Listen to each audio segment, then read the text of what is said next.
नमस्कार दोस्तों, साइंस में क्लास में आप सबका स्वागत है। सबको good morning all of you. दोस्तों, अगर मैं बात करूं तो जो मॉर्निंग का सेशन चल रहा है अपना, उसके अंदर फिजिक्स की क्लास चल रही है। और फिजिक्स की क्लास में बात करूं तो मेरा एक नया टॉपिक मैंने आपको कल की क्लास में स्टार्ट किया था, उसका नाम था वेव या तरंग। और मैंने कहा था कि ये 11th या 12th क्लास की बुक का चैप्टर है, लेकिन मैंने कहा था कि ये आपके लिए बहुत इंपॉर्टेंट है, क्योंकि कभी कभी एग्जाम में एक क्वेश्चन इसमें से पूछा जाता है। तो मैं आपको इसका कल क्लासिफिकेशन करके मैंने आपको कुछ बातें बता दी थी इस टॉपिक के बारे में। तो काम की बात पे आते हैं दोस्तों। देखो सुनो, कल मैंने कहा कि तरंग दो प्रकार की बताई मैंने कहा तरंग क्या है, तो मैंने कहा तरंग माध्यम में एक प्रकार का डिस्टरबेंस है। क्या है? डिस्टरबेंस। और कल की क्लास में मैंने ये कहा कि दो तरह की वेव या तरंग है, एक मैकेनिकल वेव है और एक है इलेक्ट्रोमैग्नेटिक वेव।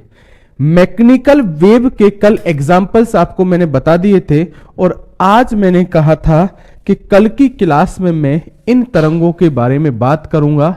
और उन तरंगों को क्या कहते हैं दोस्तों? तो मैंने कहा इन तरंगों को कहा जाता है विद्युत चुंबकीय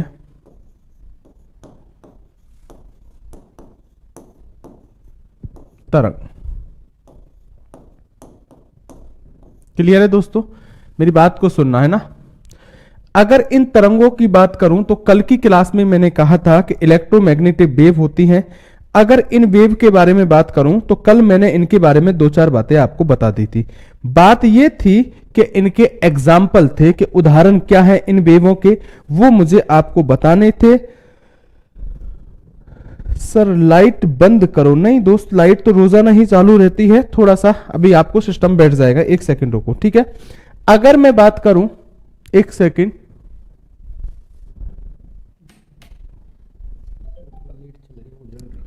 अच्छा, हाँ ठीक है दोस्तों, तो बात को समझना।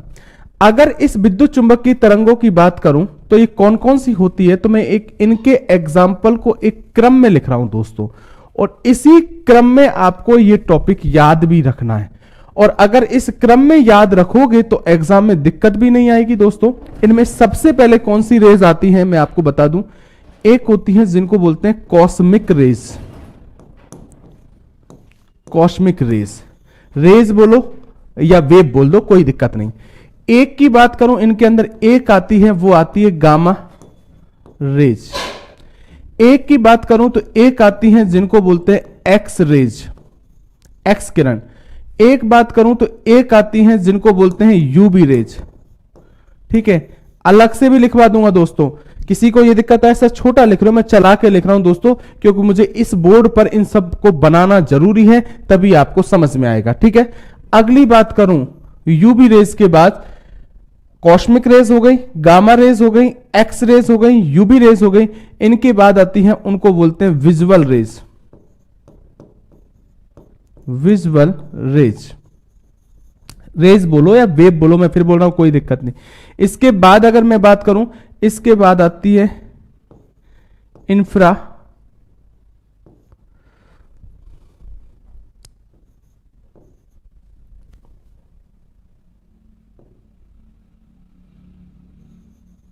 इंफ्रासोनिक,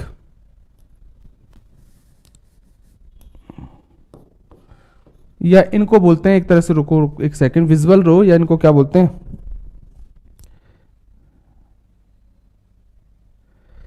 एक तरह से मुझे याद अभी आने वाली है इंग्लिश में, एक बार हिंदी लिख दूं इसकी, अवरक्त किरणें। कौन सी किरणें? अवरक्त। ठीक है, उसके बाद अगर मैं बात करूं, उसके बाद कौन सी आती है, उसके बाद आती है माइक्रोवेव। ठीक है, और इधर देखना एक आती है, उनको बोलते हैं रेडियो वेव। क्लियर है मेरी बात? तो इस तरीके से मुझे अगर मुझसे पूछा जाए तो आपको इनके बारे में इतना पता होना चाहिए। सबसे पहला क्वेश्चन एग्जाम का, बहुत सिंपल क्वेश्चन।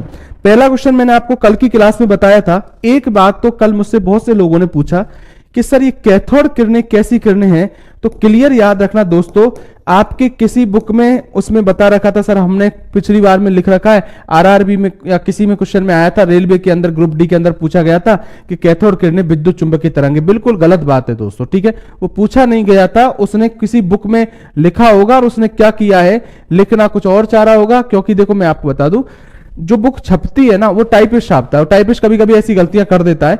विद्युत चुंबकीय तरंग है ही नहीं दोस्तों। वैसे मैं आपको एक तरीका ही बता दूं, ये इसलिए भी नहीं है क्योंकि कैथोड किरणें क्या होती हैं, इलेक्ट्रॉन का समूह है, एक तरह से इलेक्ट्रॉन का क्या है, समूह, वो कैथोड किरणें है, क्योंकि ये ऋणावेशित किरणें होती है और इनका खुद का एक द्रव्यमान भी होता है। क्योंकि आपको पता होना चाहिए कि इलेक्ट्रॉन का भी द्रव्यमान होता है 9.1 इंटू 10⁻⁻31 किलोग्राम।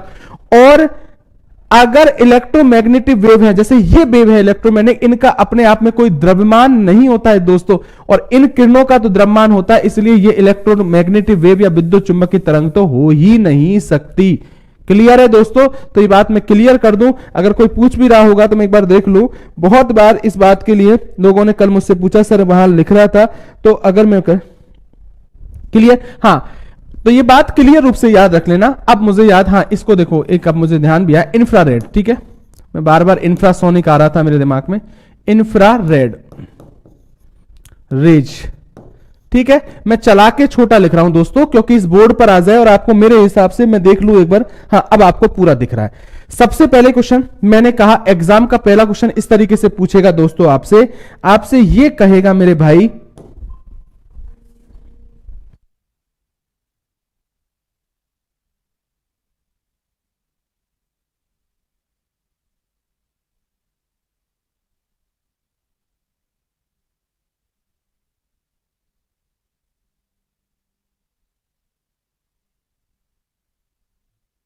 हाँ दोस्तों, तो मैं ये कह रहा था कि पहला क्वेश्चन एग्जाम में क्या पूछेगा, क्वेश्चन सुनते जाओ, छोटा सा टॉपिक है, क्वेश्चन ज्यादा है, और ज्यादा से ज्यादा अगर मुझसे पूछा है, ज्यादा मत बोलो, इसमें मैं फिर बोल रहा हूं, ये सोचो कि गलतियां कितनी करते हो और गलतियों से बचना है, वो काम करना है। अब गलतियों से बचने का तरीका मैं यही कह रहा हूं कि अब तक तुमको पता तो था लेकिन आप उल्टे सीधे कर देते थे, अब आप क्लियर समझ लो।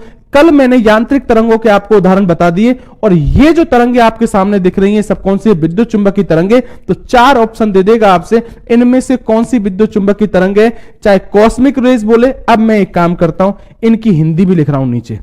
कॉस्मिक रेज को अगर मैं बात करूं, इनको बोलते हैं आकाशीय तरंगे या ब्रह्मांडीय तरंगे बोलते हैं ना। चलो जिनकी लिखनी है, ये तो गामा रेज को गामा ही बोलोगे, ये एक्स किरणें यूवी रेज आपको पता है, जिनको ध्यान रखना हो, कभी कंफ्यूज हो जाओ तो इनको पराबैंगनी किरणें बोलते हैं ना। चलो विजुअल रेज की बात करूं तो इनको दृश्य किरणें बोलते हैं ना। मैं लिख दूं, ये आप कहोगे सर लिख लेंगे, मगर बहुत सी छोटी छोटी गलती आप करके आते हो, मुझे पता है। इंफ्रारेड को क्या बोलते हैं, मैंने अभी लिखा था अवरक्त किरणें। माइक्रोवेव को क्या बोलते हैं, सूक्ष्म तरंगे। और रेडियो तरंग, रेडियो वेव को क्या बोलोगे, तो आप बोलोगे सर रेडियो तरंगे ही बोलते हैं। चलो क्लियर, अब मैंने सब तरह से लिख दिया है, किसी भी सूरत में कोई गलती नहीं होनी चाहिए। तो पहला क्वेश्चन आपसे पूछेगा कि ये कौन सी तरंगे, तो चाहे कॉस्मिक रेज बोले, चाहे गामा रेज बोले, चाहे एक्स रेज बोले, चाहे यूवी रेज बोले, चाहे विजुअल रेज बोले, चाहे इंफ्रारेड बोले, चाहे माइक्रोवेव बोले, चाहे रेडियो वेव बोले, ये सब तरह की तरंगे होती है ना, ये विद्युत चुंबकीय तरंगे होती हैं। क्लियर। अब सेकंड क्वेश्चन की बात करूं तो आपको इन सबके वैज्ञानिकों के नाम भी याद होने चाहिए, वैज्ञानिक कि किसने किसकी खोज की, एग्जाम में पूछे। तो कॉस्मिक रेज की तो मैं इधर लिख रहा हूं, देखो आपको नहीं भी दिखे तो कोई दिक्कत नहीं, आप समझ लेना कि यहां सर खोजकर्ता लिख रहे हैं, तो इसलिए मुझे लिखने की जरूरत नहीं, मैं डायरेक्ट वैज्ञानिकों के नाम लिख रहा हूं। तो कॉस्मिक रेज के नीचे लिख रहा हूं, देखो इसकी खोज की R.A. मिलिकन ने।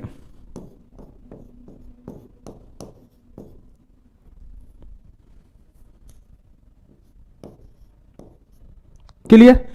अगर पूछा जाए गामा किरणों की खोज किसने की, तो आप बोलोगे इन किरणों की खोज की उस वैज्ञानिक का नाम था वैकुरेल या वैकुरल।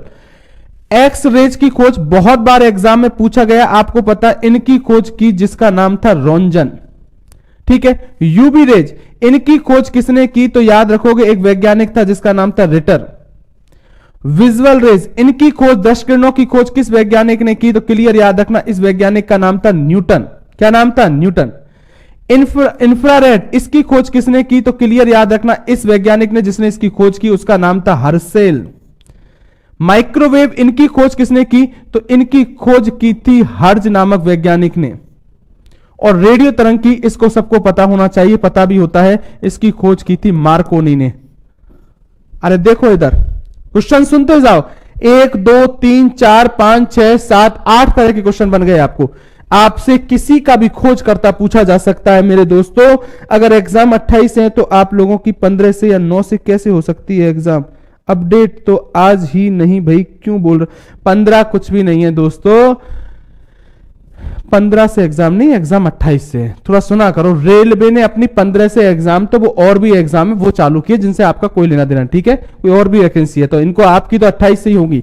ये किसने की? आर ए मिलिकन ने। तो कभी भी आपसे एग्जाम में क्वेश्चन क्या पूछे, आपसे इस तरीके का क्वेश्चन पूछा जाए कि कॉस्मिक रेज की खोज किसने की, तो आप बोलोगे आर ए मिलिकन ने। गामा रेज की किसने की? वेकुरेल ने। एक्स किरणों की किसने की? रोंजन ने। यूवी रेज की किसने की? रिटर ने। विजुअल रेज की किसने की? न्यूटन ने। इंफ्रारेड की किसने की? हर्शेल ने। माइक्रोवेव की किसने की? हर्ज ने। और रेडियो तरंगों की किसने की? तो आप बोलोगे मार्कोनी नामक वैज्ञानिक ने की।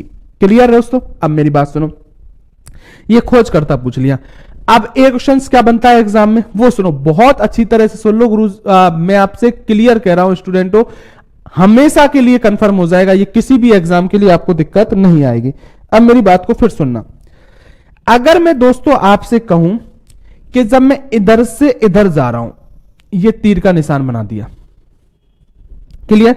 इस तीर के निशान के ऊपर क्या लिख रहा हूं मैं, इधर देख लो, दूसरे पेन से लिख देता हूं जिससे ध्यान रहेगा। ये क्या है? तो आप कहोगे ये तरंग दैर्घ्य का, तरंग दैर्घ्य मतलब आप जानते हो वेवलेंथ का बढ़ता क्रम बता रहा हूं मैं, बढ़ता क्रम। क्लियर? क्वेश्चन देख लो, मैं जब इधर से इधर की साइड जा रहा हूं, मैंने आपसे इसीलिए कहा दोस्तों, अगर एक एक को याद करने बैठोगे ना तो तुम निश्चित एग्जाम में कोई ना कोई गलती करोगे, तो एक क्रम से याद करना जरूरी है, तुमको याद रखना जरूरी है। पहले कॉस्मिक रेज आएगी, फिर गामा रेज आएगी, फिर एक्स आएगी, फिर यूबी आएगी, फिर विजुअल आएगी, फिर इंफ्रारेड आएगी, फिर माइक्रोवेव आएगी, फिर रेडियो। ये क्रम से याद रखना, आप कम से कम 5-7 क्वेश्चनों को गलती से बच जाओगे, और गलती से नहीं, लोगों से आगे भी निकल जाओगे जो बहुत अच्छा क्वेश्चन पूछा। देखो सुनो, मैंने ये लिखा कि मैं इधर से इधर जा रहा हूं तो ये तरंग दैर्घ्य का बढ़ता क्रम है। इसका मतलब क्वेश्चन सुन सुन, पहला क्वेश्चन, एग्जाम में कभी भी पूछा जाए कि सर्वाधिक तरंग दैर्घ्य या वेवलेंथ किस तरंग की होती है, आप बोलोगे रेडियो तरंग की होती है मेरे दोस्तों। सबसे कम किसकी होती है? आकाशीय तरंगों की होती है। बहुत बार क्या होता है, अगर ये आकाशीय तरंग ऑप्शन में नहीं मिलती है कभी कभी, ठीक है, तब आंसर क्या दोगे? कौन सा आंसर दोगे? गामा। अगर ये नहीं, अगर ये दोनों हो ऑप्शन में तो आंसर कॉस्मिक ही दोगे, और अगर ये नहीं है तो क्या दोगे? गामा। के लिए मैं फिर बोल रहा हूं, 2 क्वेश्चन, सर्वाधिक तरंगे रेडियो तरंगों की, सबसे कम कॉस्मिक की। अगली बात, तीसरा अच्छा क्वेश्चन, एग्जाम में क्या करेगा, इस बात को सबको पता होता है, तो कभी कभी एग्जाम में पूछेगा कि इनमें से सर्वाधिक तरंग दैर्घ्य किन तरंगों की, ऑप्शन देखो, उसने लिख दिया X rays, UV rays, visual rays और इंफ्रारेड रेज, 4 लिख दी बीच की उठा के, तो आपको बोलोगे इनमें से किन की है? इंफ्रारेड, जो ऑप्शन में दिखेगा। बात समझ में आ रही है कि नहीं आ रही दोस्तों? बोलो जल्दी मुझे।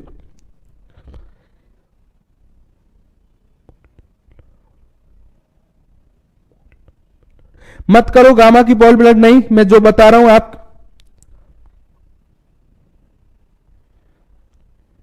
मैक्सवेल भी छोड़ दो, आप हर्ज रखो, मैं जहां जो बता रहा हूं आप वो ध्यान रखो, ठीक है?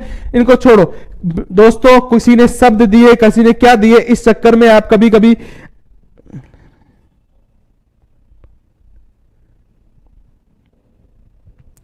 चलो अगली अगर मैं बात करूं, बात समझ में आ रही है? मैं कह रहा हूं 3 तरह के क्वेश्चन मिले, बहुत बढ़िया। सबसे सर्वाधिक तरंग दैर्घ्य या वेवलेंथ रेडियो तरंगी, सबसे कम कॉस्मिक की, और ऑप्शन में क्रम का बढ़ता हुआ क्रम, या कोई क्रम पूछ ले तो आपको क्रम भी पता होना चाहिए।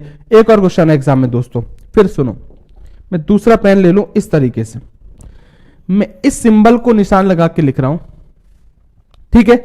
और इसके नीचे देखो, इससे पता चल जाएगा, इसके नीचे इसकी बात कर रहा हूं, है ना? ये क्या है? तो मैं इधर लिख रहा हूं, ये ऊर्जा,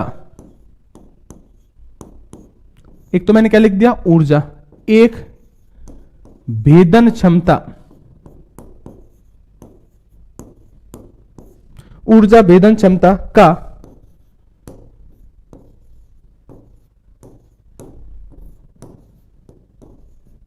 घटता क्रम है। ऊर्जा और भेदन क्षमता का घटता हुआ क्रम, ये तो तरंग दैर्घ्य का बढ़ता क्रम है। और मैं ये कह रहा हूं कि मैं इधर से इधर की साइड जाता हूं तो ये ऊर्जा का और भेदन क्षमता का घटता क्रम है। आप कहोगे सर इसका मतलब समझ लो, क्लियर, आपको पता चल रहा है घटता ही क्रम है। इसका मतलब इनमें से सर्वाधिक ऊर्जा इन तरंगों में से किसकी होगी, तो आप बोलोगे सर कॉस्मिक रेज की होगी ऊर्जा, क्योंकि इधर जाने पर घट रही है दोस्तों। सर्वाधिक ऊर्जा नहीं, भेदन क्षमता, भेदन क्षमता मतलब कोई परत है उसको भेदने की क्षमता, ठीक है। तो ये समझ लो सर्वाधिक भेदन क्षमता भी किसमें होगी, कॉस्मिक रेज की, और सबसे कम किसकी होगी, रेडियो वेव की। और एक बीच में से कोई चार दे दे तब उनमें से पूछे, तब आपको क्लियर रूप से पता होना चाहिए। मैं फिर बोल रहा हूं, अगर क्रम से ऐसे वैसे क्रम से याद कर लोगे तो परमानेंट क्वेश्चन सही हो जाएगा दोस्तों। और कोई बड़ी बात नहीं है, आप बार बार सुनते हो, ये सब इलेक्ट्रोमैग्नेटिक वेव है। तो याद रखना इधर से इधर जाने पर तरंग दैर्घ्य का बढ़ता हुआ क्रम है और ऊर्जा भेदन क्षमता का घटता क्रम है। क्लियर। तो मैंने आपको अगर मुझसे पूछा जाए इस जगह से, मैंने ये पहले लिख दिया दोस्तों, चलो मैंने आपको क्या किया है, दो तीन तरह के क्वेश्चंस लिखे हैं, पहले वो सुन लो। मैंने कहा अगर एग्जाम में पूछा जाए कि सर्वाधिक तरंग दैर्घ्य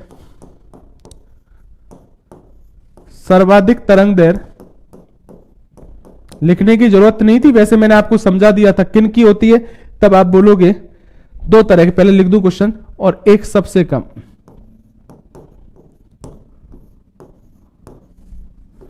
विद्युत चुंबकीय तरंगों की बात कर रहे हैं, ठीक है। तो याद रखना सर्वाधिक किसकी होती है, तो आप बोलोगे रेडियो तरंगों की होती है।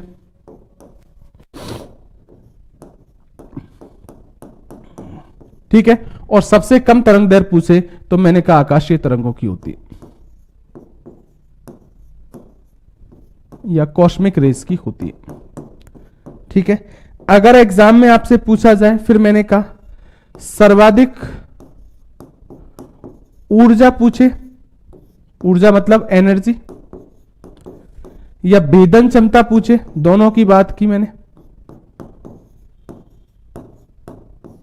और या पूछे सबसे कम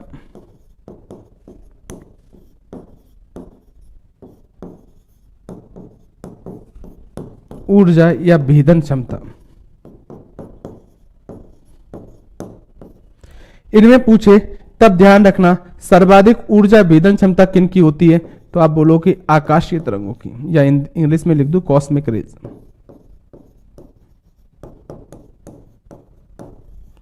ठीक है। और सबसे कम किसकी होती है, तो आप बोलोगे रेडियो वेव की होती है।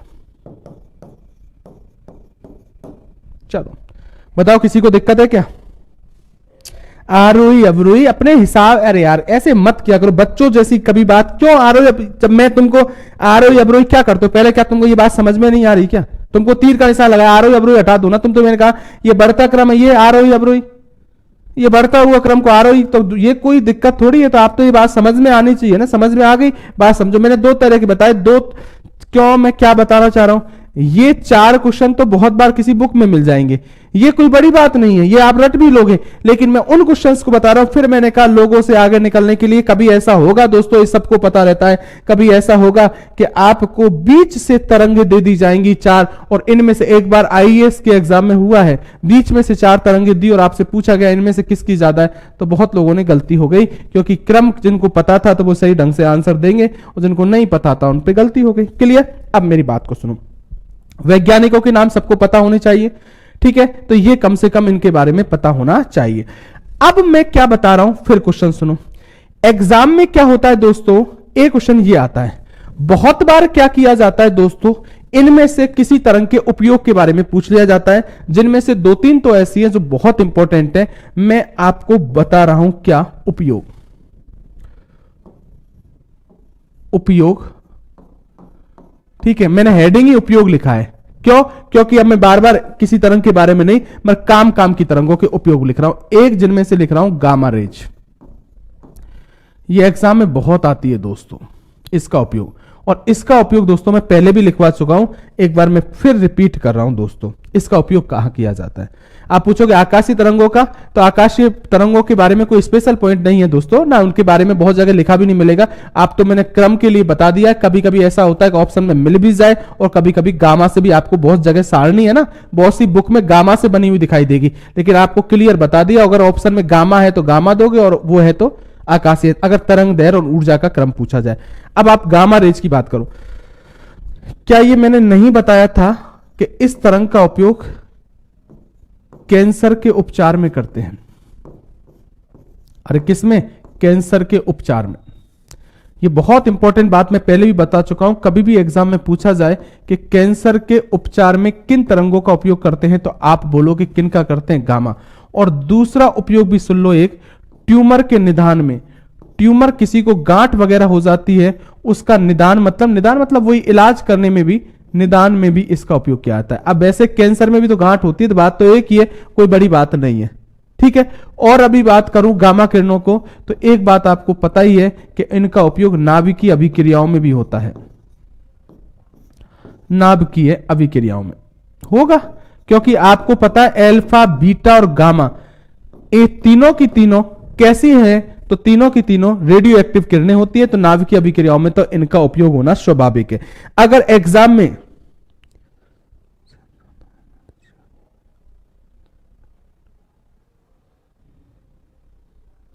बिल्कुल गलत है भाई, भगवान क्या है, भावना जांगिड़, कि सर सबसे ज्यादा एनर्जी और भेदन क्षमता तो रेडियो वेव की होती है, नहीं होती है भाई। और वैसे भी बता दूं, जो तरंग दैर्घ्य है ना, उसका उल्टा ऊर्जा होती है। ये बात अपने दिमाग में हमेशा के लिए बैठा लेना। जो काम अगर मुझसे पूछा जाए किसका, ऊर्जा का और इनका, तो वो क्लियर दिमाग में हमेशा के लिए बैठा लेना,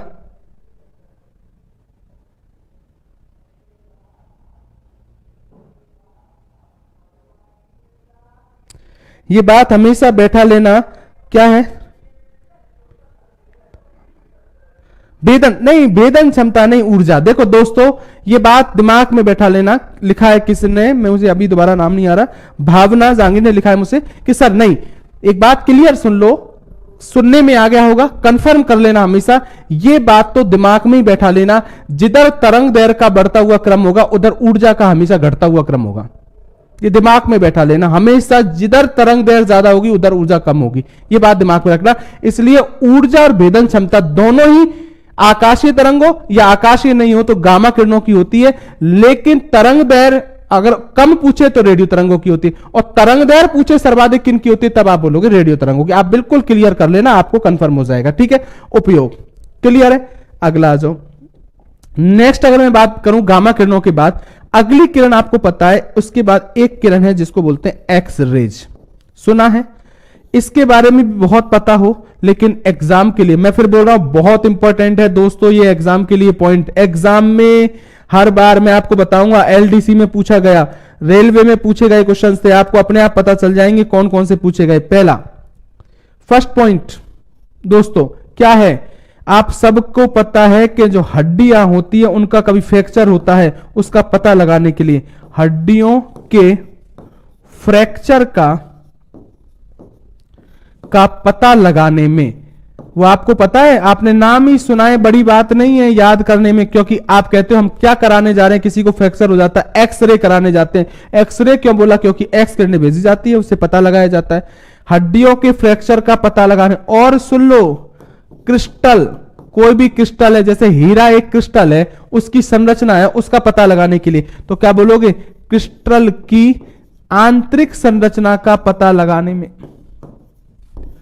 आंतरिक संरचना का पता लगाने में, परमानेंट बता रहा हूं आप, पता लगाने में।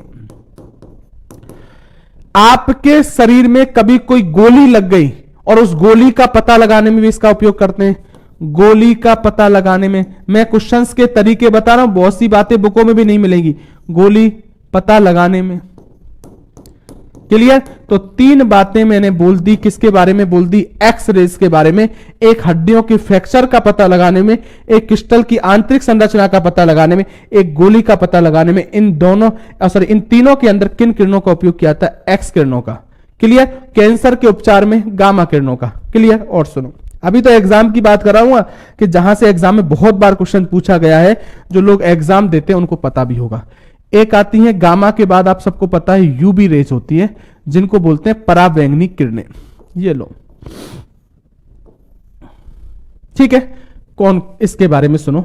फर्स्ट क्वेश्चन, चलो क्या है दोस्तों, अगर इसकी बात करूं तो कभी भी एग्जाम में पूछा जाए, इनका पहला उपयोग, इनका उपयोग पानी के शुद्धिकरण में भी किया जाता है।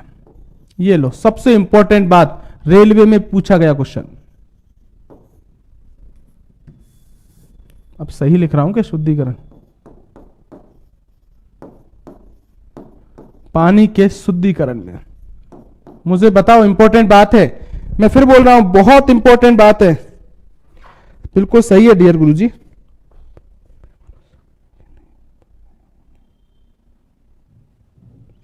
नहीं नहीं, ये बात अभी जिसने लिखा है ना सर आप पे भरोसा नहीं करे, गलत बात, ये बहुत गलत बात की। नहीं दोस्तों, आप हो या मैं हूं, कभी उनको ऐसा नहीं है, उसने किसी ने बोला है तो उसने सलाह दी, सर मैंने, उसने सुना होगा तो इसमें क्या बुरा हो गया, ऐसा कोई दिक्कत नहीं है दोस्तों। अगर जो इंसान पूछेगा ही नहीं ना, वो ध्यान रखो, वो अस्तित्व में है। जो पूछ रहा है ना, इसका मतलब वो जिंदा है, और जो पूछ नहीं रहा वो मरा हुआ है। मुझसे पूछा जाए, अभी तो कोई दे नहीं, इसमें तो कोई दिक्कत नहीं। ऑफलाइन बैच में भी जो मुझसे हमेशा पूछता है तो मैं उससे कहता हूं ये इसके जिंदा होने का प्रूफ है कि जिंदा है। एग्जाम अपन पढ़ रहे हैं तो सब चीज अगर पता ही होती तो मेरे पास पढ़ने ही क्यों आते। ये कभी नहीं करोगे दोस्तों, ऐसा मैंने कभी नहीं कहा है। अगर मैंने ये कहा है उसके बाद, जैसे मैंने उनसे कह दिया कि ऐसा मान लो, अगर उनके बाद भी कोई टॉपिक में डाउट है मुझसे कॉल करके पूछ लो, क्योंकि यहां पता नहीं चलता, बार बार देख नहीं पाते। तो ऐसे मत को, भरोसा सबको भरोसा ही रहता है दोस्तों, लेकिन अपनी सलाह, कभी कभी मुझ पे गलती नहीं हुई क्या बोर्ड पर, मुझ पर भी तो हुई, तो आपकी पता चलने, अरे यार सही है, ठीक है, हो सकती है गलती दोस्तों, लेकिन अभी जिसका मुझे कंफर्म है तो मैं कह दूंगा कंफर्म है भाई दोस्त, ठीक है ना। तो ये ध्यान रखो, ऐसे मत करना कभी, ये गलत बात है। पहला क्वेश्चन पानी के शुद्धिकरण में। दूसरा बोलो, ये भी पूछा गया क्वेश्चन है दोस्तों, मैं फिर बोल रहा हूं, धुंधले चित्रों को स्पष्ट देखने में, यह बहुत इंपॉर्टेंट क्वेश्चन है, ध्यान रख लेना। कभी भी तुमसे पूछा जाए कि धुंधले चित्रों को स्पष्ट देखने में किनका उपयोग होता है, तो आप बोलोगे यूवी रेस का होता है। किनका होता है, यूवी रेस।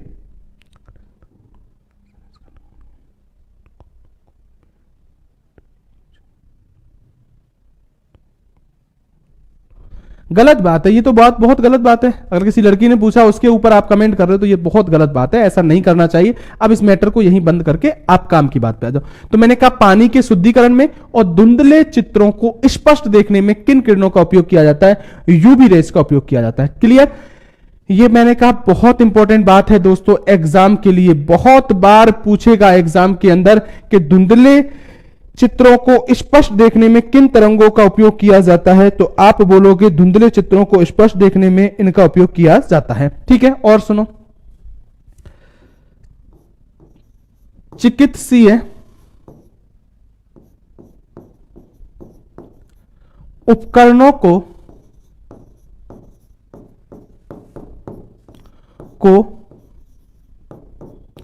रोगाणु रहित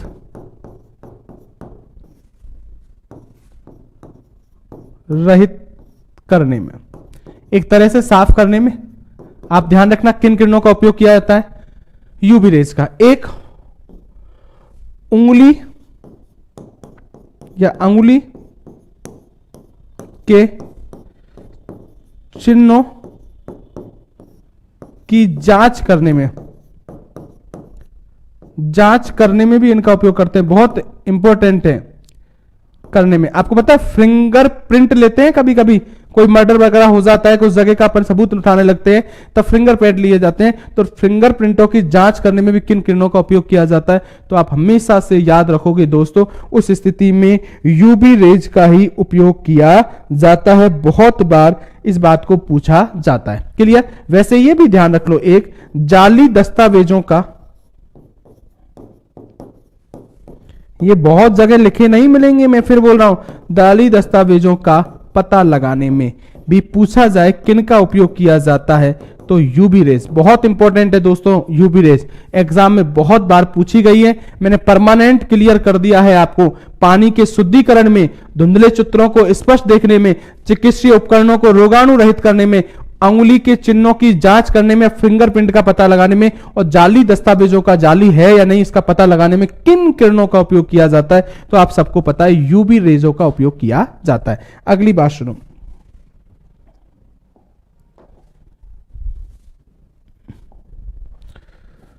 ठीक है दोस्तों।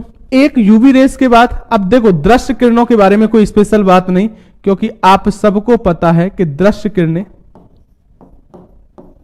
या विजुअल रेस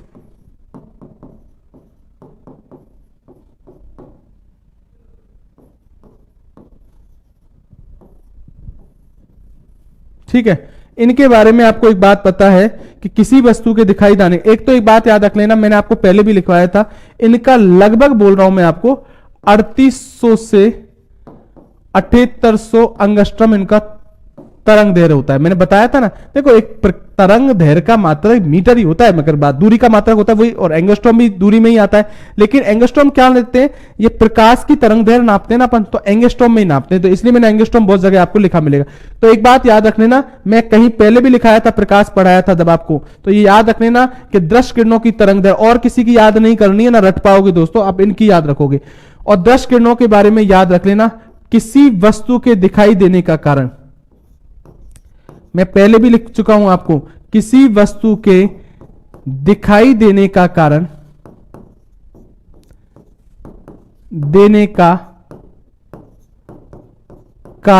कौन सी किरणें होती हैं, दृश्य किरणें होती हैं।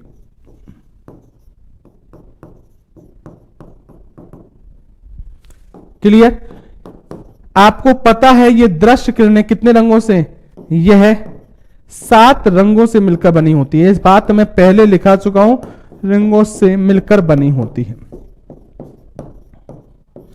और आप सबको पता है कि सबको पता है कि किसी वस्तु के दिखाई देने का कारण कौन सी किरणें होती है, 10 तो दृश्य किरणें होती है। तो बल्ब वगैरह ये है, इनके द्वारा जो किरणें होती है वो कौन सी, कोई भी फ्लोरोसेंट ट्यूब है किसी भी के द्वारा, तो कौन सी किरणें, दृश्य, क्योंकि उनके द्वारा आपको दिखाई देता है। क्लियर, तो यहां कोई स्पेशल बात नहीं थी, मैंने इसलिए बता दिया। अब सुनो, ये बहुत इंपॉर्टेंट है दोस्तों, एग्जाम में बहुत पूछा गया इसको, किसको, अवरक्त किरणें। अवरक्त किरणें, क्लियर, इनको बोलते हैं इंफ्रारेड।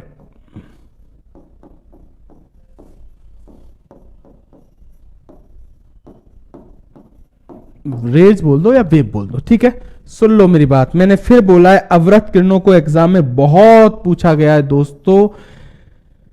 क्लियर, तो याद रख लो अवरक्त किरणों के बारे में। एक बात मैं एक लाइन लिख रहा हूं तुमको, ये बात हमेशा याद रखो, अगर किसी गर्म वस्तु है और गर्म वस्तु से कोई किरणें निकल रही है, कोई चीज गर्म हो रही है और गर्म सतह से कोई किरण निकलती है, तो वो किरण हमेशा क्या निकलती है, अवरक्त किरणें निकलती है किसी गर्म सतह से। मैंने क्या लाइन लिखी, ये हमेशा के लिए याद रखना, बहुत बार कोई क्वेश्चन घुमा के पूछ लेता है, किसी गर्म सतह से,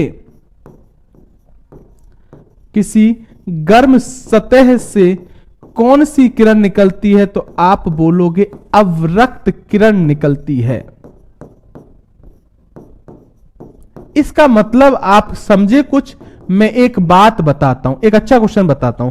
अगर तुमसे कभी पूछा जाए कि ग्रीन हाउस प्रभाव के कारण आपको पता है वातावरण का तापमान बढ़ जाता है, और तापमान बढ़ने का मतलब पृथ्वी क्या होगी, गर्म हो जाएगी, बिल्कुल गर्म, और गर्म होने के बाद कौन सी किरण निकलती है आपसे पूछा जाए, तो आप कहोगे कि कौन सी किरण निकलती है, तो आप बोलोगे अवरक्त किरणें निकलती। बहुत अच्छा क्वेश्चन है, एक बार यूपीएससी या आईएएस के एग्जाम में पूछा गया क्वेश्चन था कि ग्रीन हाउस प्रभाव के कारण, या सॉरी उसने ग्रीन हाउस प्रभाव नहीं पूछा था, कि किसी गर्म वस्तु के से कोई किरण बाहर निकलती है तो कौन सी निकलती है दोस्तों? तो आप बोलोगे अवरक्त। मैंने कहा ये एक ऐसा चैप्टर है दोस्तों, रेलवे एसएससी में नहीं, ये आरएएस आईएएस की एग्जामों में तो बहुत पूछा जाता है। अभी हाल ही में तो बहुत सी एग्जामों में पूछे भी गए इस क्वेश्चन से, और ये हमेशा से इंपॉर्टेंट रहा है। ये आज का चैप्टर नहीं है दोस्तों, जब से जनरल साइंस के एग्जाम में क्वेश्चन आते थे तब से इनमें से क्वेश्चन पहले से ही बहुत आते थे, ठीक है। लेकिन पहले कोई सीधे सीधे पूछे जाते थे, आजकल भी कुछ ऐसे क्वेश्चन है सीधे हैं,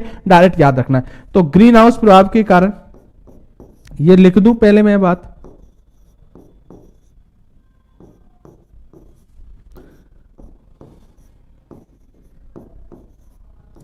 ठीक है ना। Green house effect, green house प्रभाव के कारण, आप ले लो सर, मोबाइल ले लो। ग्रीन हाउस प्रभाव के कारण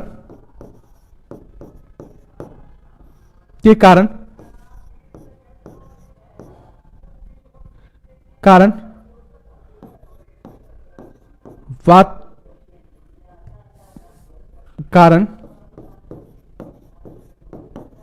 पृथ्वी के गर्म होने पर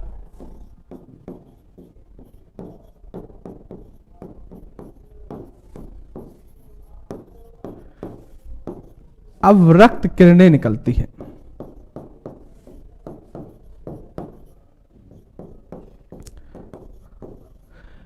ठीक है ना। एक बात सुनो, नेक्स्ट सुनो, इंपॉर्टेंट दो क्वेश्चन हो गए। एक बात और सुनो, मेरी बात हमेशा याद रख लेना, कभी भी एग्जाम में आपसे पूछा जाए, मैं बात याद रख लेना, अगर आपसे पूछा जाए कि रिमोट कंट्रोल में, यह क्वेश्चन बहुत पूछा गया है,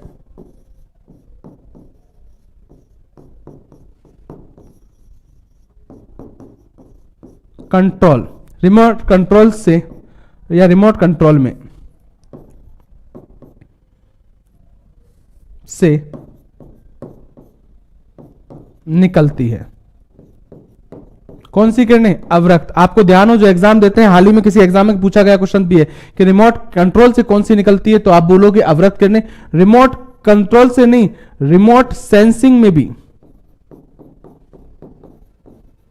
सेंसिंग बोला है, सेंसिंग मतलब एक तरह से सेंसर का काम कर रहा है। आपने देखा होगा रिमोट सेंसिंग मतलब सेंसर का काम कर रहा है, जो गाड़ी के लॉक वगैरह होते हैं या डोर लॉक भी होते हैं, आपको पता है आजकल दरवाजे वगैरह भी होते हैं रिमोट से बंद होते हैं, उनके द्वारा भी अगर पूछा जाए कौन सी निकलती है तो आप बोलोगे अवरक्त किरणें ही निकलती है। क्लियर दोस्तों? कंप्लीट करो इतना जो लिख रहे हैं, जल्दी करो जल्दी करो। हाँ बिल्कुल बिल्कुल दोस्तों, बात को समझा करो दोस्तों।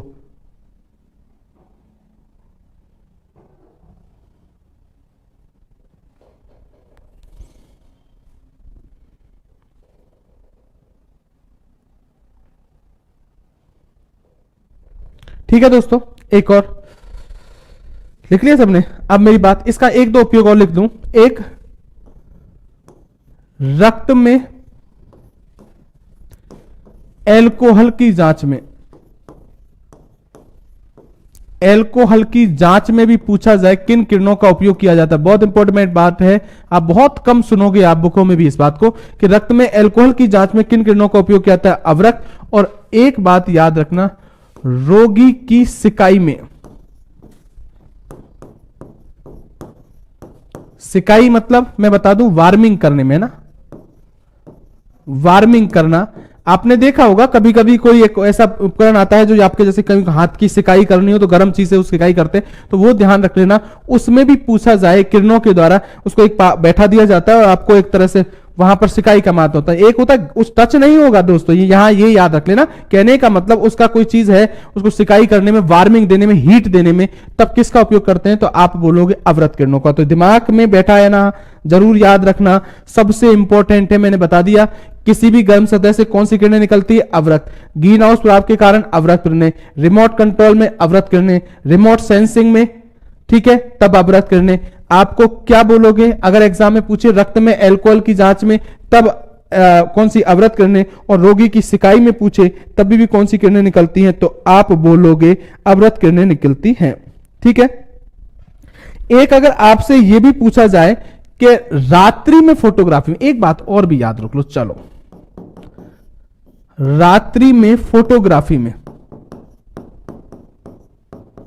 कंफ्यूज मतलब वो तो धुंधले चित्रों को स्पष्ट देखने में थी यूवी रेज, ये मैं कह रहा हूं रात्रि में फोटोग्राफी में, या मैं कहूं कोहरे में, कोहरा आता है ना, जब कोहरे में फोटोग्राफी के अंदर किन किरणों का उपयोग किया जाता है, तो याद रख लेना एग्जाम के लिए उस स्थिति में भी किन किरणों का उपयोग किया जाता है। तो आप बोलोगे दोस्तों इस स्थिति में भी अवरत किरणों का उपयोग किया जाता है। तो बहुत अच्छे क्वेश्चंस बता दिए मैंने, इनको कंप्लीट कर लो जल्दी से, इतना आपको इसके बारे में पता होना चाहिए। अगला आ जाओ। इनके बाद अगर मैं बात करूं तो फिर एक आती है सूक्ष्म तरंगे, माइक्रोवेव आती हैं। ठीक है, ये इनका नाम से ही पता चल गया होगा वैसे इनका उपयोग। माइक्रोवेव, आपको पता है एक माइक्रोवेव आता है, आपको ध्यान हो, जिसमें खाद्य पदार्थों को गर्म किया जाता है या भोजन को गर्म करने पे। आजकल तो आपने देखा होगा बड़े बड़े जहां ये कचौड़ी पकौड़ी की दुकानें बड़ी बड़ी होती हैं, मिठाइयों की दुकानें, वहां आपको देखा होगा कि वो थोड़ी देर में कहते हैं अभी गर्म करके देता हूं, तो माइक्रोवेव ओवन में डालता है और चीज को निकाल के तुरंत वो क्या हो जाती है, गर्म हो जाती है। तो यहां इसका उपयोग एक ही याद रख लेना, और वो क्या याद रखोगे, खाद्य पदार्थों को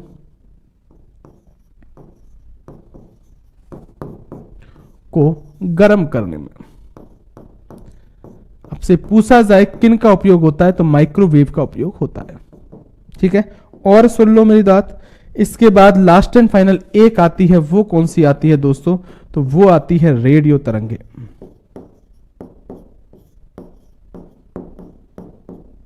ठीक है, और इनको क्या बोलते हैं दोस्तों, तो इनको बोला जाता है रेडियो वेव।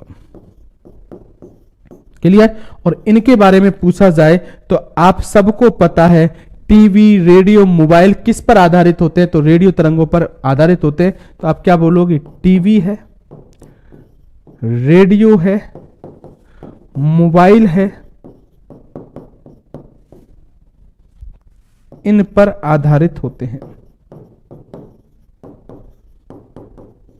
नाम से पता चल रहा है रेडियो है, आधारित है। चलो, तो आपको पता है कि जहां चीजें आप हमेशा याद रखो, जहां चीजें दिखने से याद हो जाए ना, वहां क्वेश्चन बनने की भी चांसेस कहां, और जहां चीजें याद करनी पड़े। इसलिए एग्जाम में मुझसे पूछा जाए ना, सबसे इंपॉर्टेंट कुछ क्वेश्चन पूछा जाता है वो यूवी किरणों से पूछा जाता है या अवरत किरणों से पूछा जाता है। इसलिए उनके उपयोग भी मैंने ज्यादा लिखवा दिए, एग्जाम में पूछ लिए जाए तो आप ध्यान रखना। तो आज मैंने आपको एक टॉपिक और छोटा सा टॉपिक था तरंग वेव, एक फिजिक्स के अंदर टॉपिक आता है, 11th या 12th की बुक में है, मुझे कंफर्म रूप से पता नहीं, लेकिन ध्यान रखना आपसे, लेकिन किसी भी बुक में हो आपसे बहुत बार एग्जाम में पूछा जाता है, आप याद रखोगे। ठीक है, तो अब सुन लो दोस्तों, मैंने आपको अब क्या किया है, मैंने बड़े बड़े जो टॉपिक थे ना वो कंप्लीट करा दिए। ठीक है, अब बसते हैं छोटे छोटे टॉपिक जिनको आपको कैसे याद करना है मैं आपको बताता हूं। अब मैं एक नया टॉपिक लिख रहा हूं अपने हिसाब से, तुम्हारे हिसाब से नहीं, अपने हिसाब से। देखो कैसे, और उस टॉपिक का नाम क्या लिखा है मैंने, इधर देख लो आप। उस टॉपिक का नाम लिखा है भौतिक राशियां। भौतिक राशियां, ठीक है, मैं वही लूंगा जो एनसीईआरटी के अंदर है ना। मैं एनसीईआरटी के अलावा नहीं बताऊंगा क्योंकि उतना ही आपको एग्जाम के लिए याद रखना, वहीं से क्वेश्चन आएंगे, पुरानी बातों को भूल जाना। अगर एनसीईआरटी की बात करूं तो एनसीईआरटी के 9th क्लास के कुछ चैप्टर बचते हैं आपके। कैसे कैसे चैप्टर बचते हैं, एक तो आपका कार्य ऊर्जा शक्ति बचेगा, मैं इसी के साथ पढ़ाऊंगा अलग से कार्य ऊर्जा को। ठीक है, शक्ति मैं बता चुका हूं, कार्य ऊर्जा की विद्युत शक्ति बताई थी, वही शक्ति है, वो कोई कार्य ऊर्जा जिसमें गतिज ऊर्जा वगैरह और कार्य को डिटेल से पढ़ाऊंगा। एक आपको पता है गुरुत्वाकर्षण बल आएगा, वो भी टॉपिक मैं इस भौतिक राशियों में लूंगा।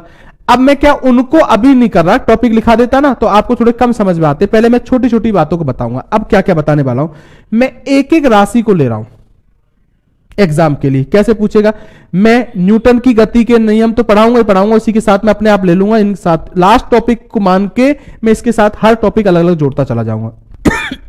लेकिन मैं कैसे पढ़ा रहा हूं, मैं आपको पहले इस बात को इसलिए बोल दिया, दिमाग में किसी के बेटा सर कार्य ऊर्जा शक्ति नहीं पढ़ाया, सर गुरुत्वाकर्षण बल नहीं, सबको पढ़ाऊंगा मगर इस टॉपिक के साथ पढ़ाऊंगा। लेकिन मैं क्यों बता रहा हूं शुरू से, क्योंकि इसमें हर चीज की जरूरत पहले से पड़ेगी। गुरुत्वाकर्षण बल पढ़ने से पहले कुछ बातों के बारे में आपको जानकारी होनी चाहिए। अब देखो सुनो, एक वो सदिश राशियां अदिश राशि आती, मैंने कहा आगे बात करूंगा, वो मैं एक एक राशि के बारे में आपको यहीं बताते जाऊंगा। एक बिमा बोली, इनकी बीमा कहां से याद करनी है वो बताते जाऊंगा।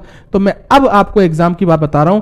और इस साल ग्रुप डी में यही हुआ दोस्तों कि ये छोटे छोटे टॉपिक थे ना, जिनके तुम मात्रक याद करके छोड़ देते थे कि दूरी का मात्रक मीटर होता था और दूरी के बारे में तुम कुछ भी नहीं पढ़ते थे। ऐसे क्वेश्चन एग्जाम में आए और उनको गलत कर गए लोग, उनको यह पता नहीं चला कि एग्जाम में उनका आंसर देना क्या है। इसलिए मैं अब एक एक टॉपिक के बारे में मैं बात कर रहा हूं, यही बता दूंगा उसका मात्रक क्या होता है। और आपको अब सब मात्रक भी याद हो जाएंगे अगर मेरे साथ ढंग से पढ़ते चले तो। ये मैं क्लियर कर दूं, यही दूरी है, विस्थापन है, त्वरण है, बल है, संवेग है, आवेग है, सबके बारे में बात करेंगे, ठीक है। उतनी बात करेंगे जो एग्जाम के लिए और एनसीईआरटी की बुक के लिए, ठीक है। अब मेरी बात को सुन लो आप। सबसे पहले मैं आपको बात करूं भौतिक राशियों के बारे में। तो इन भौतिक राशियों में मैं दो राशियां ले रहा हूं और उन राशियों में सबसे पहले एक राशि ले रहा हूं जिसका नाम क्या है और उसका, अब मैं ये टॉपिक मत मानो, ये लास्ट टॉपिक है, इसमें सब टॉपिकों को ले लूंगा।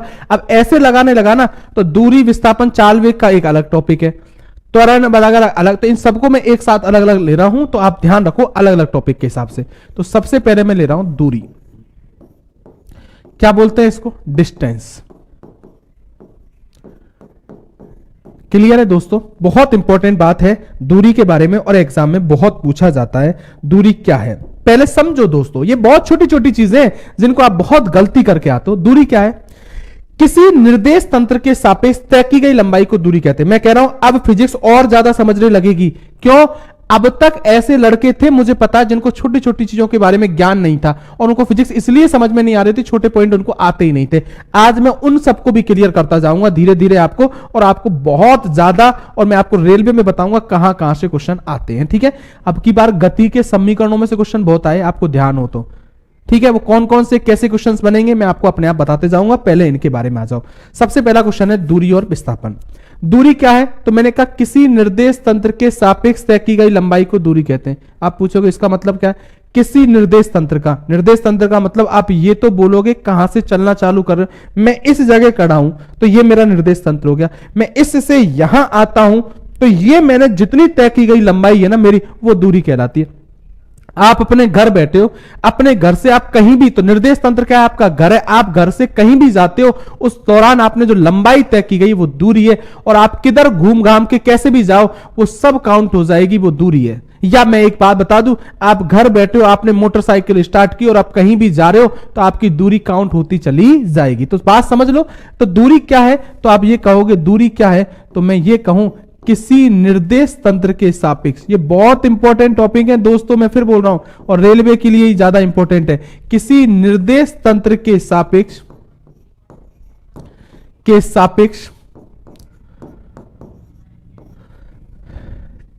तय की गई लंबाई को, तय की गई लंबाई को दूरी कहते हैं।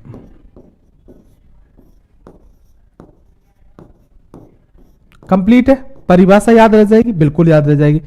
अगर एग्जाम में आपसे कोई यह पूछे कि बताओ दूरी का मात्रक क्या होता है, तो आप बोलोगे मेरे दोस्तों कि दूरी का मतलब तय की गई लंबाई है, तो लंबाई का मात्रक मीटर होता है। इसलिए आपसे पूछा जाए कि दूरी का मात्रक क्या होता है तो हमेशा बोलोगे मीटर होता है। क्लियर है, अगली बात सुनो। अगर एग्जाम में आपसे पूछा जाए, मेरी बात को फिर सुनना, अगर एग्जाम में कभी आपसे यह पूछेगा कि दूरी के मात्रक कोई अन्य मात्रक भी होते हैं, तो यह याद रखना दूरी के कुछ अन्य मात्रक भी होते हैं। क्लियर, आप कहोगे सर कौन कौन से, पहला इधर लिख रहा हूं, पहला एक होता है खगोलीय इकाई। ये रेलवे के क्वेश्चंस, ठीक है, मात्रक मतलब यूनिट। एक आप कहोगे प्रकाश वर्ष भी होता है। क्लियर, बिल्कुल होता है। और बताओ, तो आप कहोगे एक होता है पारसेक भी होता है, पारसेक भी होता है। क्लियर है मेरी बात, बहुत इंपॉर्टेंट बात है। एग्जाम में आप रेलवे की हजारों बार एग्जामों में उठा के देख लेना, एग्जाम का एक क्वेश्चन बनता है कि इनमें से कौन सा दूरी का मात्रक है या नहीं। ये तो सबको पता है मीटर, ये भी याद रखना, खगोलीय इकाई भी दूरी का मात्रक है, प्रकाश वर्ष भी दूरी का मात्रक है, और पारसेक भी क्या है, तो आप सबको पता है ये पारसेक भी होता है, ये भी दूरी का मात्रक होता है। क्लियर? क्या नहीं पता ये बात आपको? ये बात आप सबको पता है और बहुत बार एग्जाम में आपसे ये पूछा गया है। क्लियर है दोस्तों? तो ये बात आप क्लियर रूप से याद रखने वाली है और याद रखोगे भी आप। ठीक है, तो पहली बात, अगर आपसे ये भी पूछ लिया जाए दोस्तों कभी कभी एग्जाम में, ये देख लो, और ऐसा होगा दोस्तों अब की बार कि आपसे पूछा जाए कि एक खगोलीय इकाई में, मैं इधर लिख रहा हूं, एक खगोलीय इकाई में कितने मीटर होते हैं। इसको मीटर में, खगोलीय इकाई का मतलब समझते हो क्या? आकाशीय पिंडों की दूरी मापने में इसका उपयोग करते हैं। एस्ट्रोनॉमिकल यूनिट खगोलीय इकाई का मतलब, एक खगोलीय इकाई में कितने होते हैं, तो आप बोलोगे 1.496 इंटू 10 की पावर 11 मीटर होते हैं। मैं सोच रहा हूं आपको दिख रहा होगा, क्या सही सोच रहा हूं क्या? पहले मैं आपको एक बार देख लूं दिख रहा है कि नहीं दिख रहा।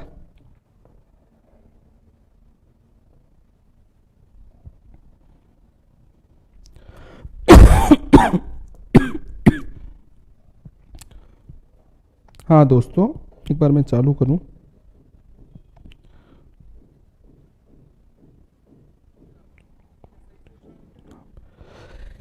ये एस्ट्रोनॉमिकल यूनिट है, ये लाइट ईयर है, और ये इंग्लिश में पारसेक ही बोलते हैं। ठीक है ना, कोई दिक्कत नहीं। हाँ बिल्कुल दिख रहा है ना। चलो क्लियर बात। अब पूछे कि एक प्रकाश वर्ष में कितनी होती है, अगर पूछा जाए तो एक प्रकाश वर्ष में मीटर में कन्वर्ट करो तो आप बोलोगे 9.46 इंटू 10 की पावर 15 मीटर होते हैं। क्लियर? और अगर पूछे एक पारसेक में कितने मीटर होते हैं तो आप बोलोगे 3.08 इंटू 10 की पावर 16 मीटर होते हैं। ये देख लो, तीन बातें बता दी मैंने। एग्जाम में बहुत पूछेगा, ध्यान रखना, आपसे पूछा जा सकता है। कोई कह रहा है दिल्ली पुलिस में आया था, बिल्कुल आएंगे, किसी में भी आया। मैंने फिर बोल रहा हूं, मैं किसी भी एग्जाम का पेपर नहीं देखता। मैं फिर कहता हूं, मुझे इतना कॉन्फिडेंस है, क्वेश्चंस आने हैं तो यहीं से आएंगे, और इसके अलावा आए तो तुम्हारी बस की बात भी नहीं है, तुम कर जाओ। इतना तो मैं पढ़ाने के बाद कह सकता हूं तुमसे। तो मैंने पहले ही कह दिया, एक खगोलीय इकाई में 1.496 इंटू 10 की पावर 11 मीटर। अब इतना देख लिया करो दोस्तों, कभी 14.96 लिखा मिल जाए और 10 की पावर 10 ही मीटर लिखोगे तब तो ऐसी छोटी मोटी गलती मत किया करो। एक प्रकाश वर्ष में 9.46 होता है और एक पारसेक में 3.08 इंटू 10 की पावर 16। एक बात सुनो, पारसेक के बारे में यह भी कह दूं, कभी कभी पारसेक के बारे में ऐसे भी पूछ लेगा, एक पारसेक में कितने प्रकाश वर्ष होते हैं, तो याद रखना 3.26 प्रकाश वर्ष होते हैं। कुछ समझ में आ रहा है? ये तो मैंने एक पारसेक में मीटर बताए थे 3.08, एक पारसेक में प्रकाश वर्ष पूछे तब बोलोगे 3.26 प्रकाश वर्ष होते हैं। क्लियर? इस पारसेक के बारे में तुमको यह भी पता है, पारसेक के बारे में बोल रहा हूं, या मैं इधर लिख दूं, कभी गलती नहीं हो तुमसे कभी यह भी पूछा जाए ना कि दूरी का सबसे बड़ा मात्रक कौन सा होता है, तो आप बोलोगे कि दूरी का सबसे बड़ा मात्रक है ना, ये पारसेक है। चलो लिख भी दिया दोस्तों, इसके बाद तो गलती मत करना। कुछ समझ में आ रहा है? मैंने सब कुछ लिखा दिया आपको, है ना। बात समझो, ये दूरी के बारे में बात है। तो मैंने कहा किसी निर्देश तंत्र के सापेक्ष तय की गई लंबाई को क्या कहते हैं? दूरी। अभी क्वेश्चंस और बताऊंगा, ये फिर घिसे पिटे क्वेश्चन है, अगर मुझसे पूछा जाए। ये सबको कहीं ना कहीं लिखे मिलेंगे, अभी मेरी जरूरत नहीं पड़ी आपको, ये तो आपको कहीं ना कहीं लिखे मिलते। दूरी का सबसे बड़ा मात्रक क्या है? पारसेक है, और दूरी का मात्रक नॉर्मली सामान्यतः मीटर कहते हैं। एक देखो सुनो, एक ये विमा आपको बहुत बार ऐसी राशियों की बीमा पूछी जाएगी, किसी की पूछ ली जाए। बीमा के लिए मैं आपको एक बात बताता हूं, पहले समझ लो। बीमा, कभी भी आपको किसी भी राशि की बीमा लिखनी हो तो यह बात दिमाग से निकाल देना, जैसे आपको पता है बल का मात्रक न्यूटन होता है, तो अगर आपको न्यूटन पता है ना तो इससे बीमा नहीं निकलेगी। तब तक आपको यह नहीं पता कि बल का मात्रक किलोग्राम इंटू मीटर प्रति सेकंड स्क्वायर, बल पढ़ाऊंगा तब आपको पता चलेगा, तब बीमा निकलेगी। मतलब यह बात याद रखना, बीमा तब लिख सकते हो जब राशि पूरी तरीके से आपने सूत्र के हिसाब से राशि को बनाया है। क्लियर? अब मेरी बात सुनो, बीमा लिखने के लिए हमको तीन चीजों की जरूरत होती है। एक एम की जरूरत होती है, एक एल की और एक टी की। एम क्या है? मास, मतलब द्रव्यमान। यहां द्रव्यमान को प्रदर्शित करेगा एम। अगर एक है तो एक लिख दो, स्क्वायर है तो 2 लिख दो, जितना लिख रहा है, ठीक है। और अगर नीचे लिख रहा है तो उसको क्या लिख दोगे? -1 में ऊपर 1 लिख रहा है, 2 लिख रहा है, तो उसको ऊपर आप लिखोगे तो -1 लिख दोगे या 2 लिख दोगे। एल क्या है? ये लेंथ है, इसका मतलब ये क्या दर्शाएगा? लंबाई। और टी क्या है? तो ये टाइम है। ये क्या दर्शाएगी? तो ये समय दर्शाएगा। जितना दिख रहा है उतना आप लगा दोगे। इधर आ जाओ। पहला, आपसे पूछा जाए दूरी की विमा क्या होती है, तो आपको पता है दूरी का मात्रक तो केवल मीटर है। या तो आप इसको ऐसे लिख सकते हो, एम कुछ है, द्रव्यमान है क्या? नहीं, इसमें नहीं तो 0। एल है, मीटर है, ऊपर है 1 है, मीटर कितना है? तो 1 लिख दिया। और टी कितना है? 0। तो ऐसा सुन लो, बहुत जगह ऐसा ना लिख के, क्योंकि ये दोनों 0 ही हैं, तो इसकी विमा मुझसे पूछी जाए तो आप शॉर्ट में इसकी विमा लिख दोगे, एल बन होती है इसकी। तो केवल देख लो, समझ में आ रही है।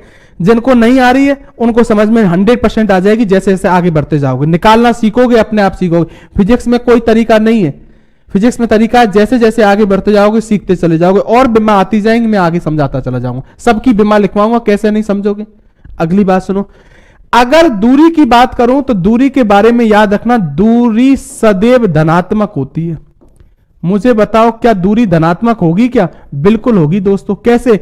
आप घर बैठे हो, आप घर के बाद आपने मोटरसाइकिल स्टार्ट की या कोई गाड़ी में चल के चले गए, 4 व्हीलर में स्टार्ट करके आप जाने कहीं गए, आप कहीं भी जाओगे, मीटर चलेगा कि नहीं चलेगा? मतलब दूरी तो आप तय करोगे ही करोगे। ऐसे थोड़ी है कि आप आ गए कहीं से घूम घामर, या आपने कहा मैं तो सर चक्कर लगा के एक जगह गोला लगा के घूम रहा हूं, तो अभी आपने क्या की है? दूरी तय की है।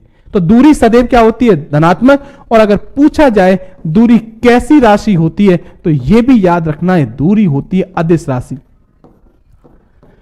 पहले क्या करते थे लोग, तुम लोग, कि जब दूरी के बारे में कोई तुमको पढ़ाता था, तुमसे कहते दूरी के बारे में कुछ नहीं करना है, तुम तो एक मात्रक याद कर लो, मीटर होता है, और इन राशियों के मात्रक याद रखो। आजकल नहीं है दोस्तों।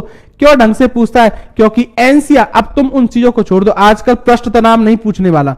पूछ भी ले तो घर बैठ के तुम ही पढ़ लेना, मैं नहीं पढ़ाने वाला। शांता वांता गए जमाने, क्योंकि आपके सिलेबस में नहीं हो, थोड़ा बहुत तुम भी पढ़ सकते हो, मुझसे पूछा जाए, उदाहरण याद रख लेना इन चीजों के। आजकल क्या करता है, इनमें से सवाल पिछली बार ग्रुप डी में इनमें से पूछे गए क्वेश्चन से, क्योंकि ये 9th क्लास की बुक के चैप्टर है। एनसीईआरटी के सिलेबस को माध्यम बनाओ दोस्तों, अपने हिसाब से मत चलो। और अगर मैंने कहा एक्स्ट्रा कुछ भी पढ़ना है, तो अपने हिसाब से 2-2 4-4 लाइनें उनके बारे में सेट करके रख लो, जो एग्जाम में पूछ ली जाए। तो आपसे पूछा जाए दूरी कैसी राशि है? अदिश। एक क्वेश्चन आता है, मैंने आपसे पहले भी कहा है, बहुत बार पूछ लिया जाता है, बहुत बार एग्जाम में क्वेश्चन पूछ लिया जाता है कि आपसे पूछा जाता है कौन सी सदिश या अदिश राशि है, तब आप क्लियर याद रखना। मैंने ये बात पहले ही कह दी है, देख लो, इधर रख लो। मैंने कहा 2 तरह की राशियां होती हैं, एक बार फिर बोल रहा हूं, एक सदिश होती है और एक अदिश होती है।